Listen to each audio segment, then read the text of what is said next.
Ayun na nga. Gusto niyo po ba na mas maraming followers o mas maraming views? Panoorin niyo po ang video na ito.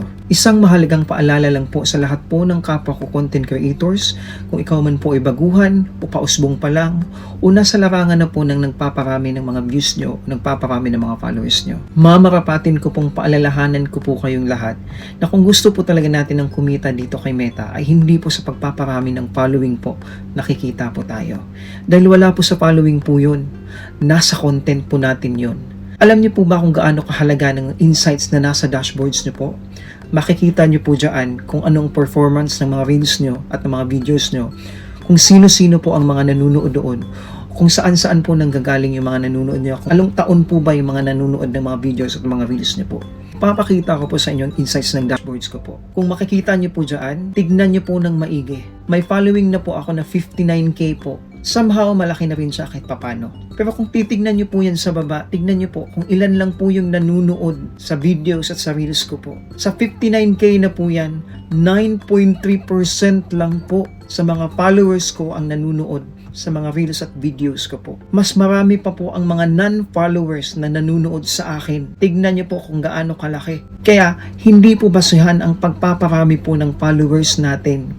Kasi kahit gaano po kadami yung followers nyo, kung hindi naman po kayo nagagawa ng mga content talaga, yung mga content nyo ay basta nyo na lang po talagang pinupost para lang makakuha o makasagap ng mga likes o mga heart or mga reactions or comments. Kailangan po kasi talaga nating isipin sa bawat post po natin sa reels natin at sa mga videos po natin, kailangan nating isipin na kailangan mag-viral to. Kailangan magkaroon talaga to ng views. Kasi napapansin ko po talaga, sobrang dami po talagang gusto talaga ng F to F na lang yung ginagawa. Ang dami kong nakikitang mga content creators out there na sobrang lalawak at lalaki na ng mga bahay nila.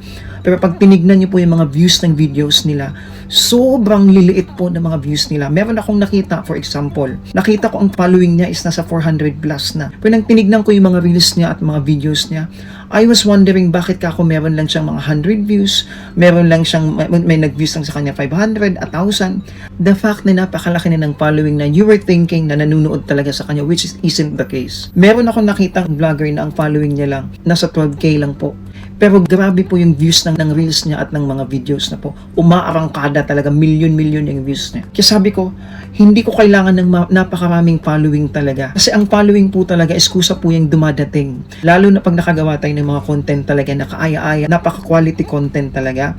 Eventually po, i-recommend talaga po yun ni Meta. I-recommend talaga yun ng system ng artificial intelligence na Meta na tinatawag nating system niya. Kaya I suggest po sa lahat po ng mga baguhan na gusto talagang kumita dito at mag-uumpisa pa lang, huwag po kayong mag-focus sa mga following nyo po. Mag-focus po kayo sa mga content nyo po.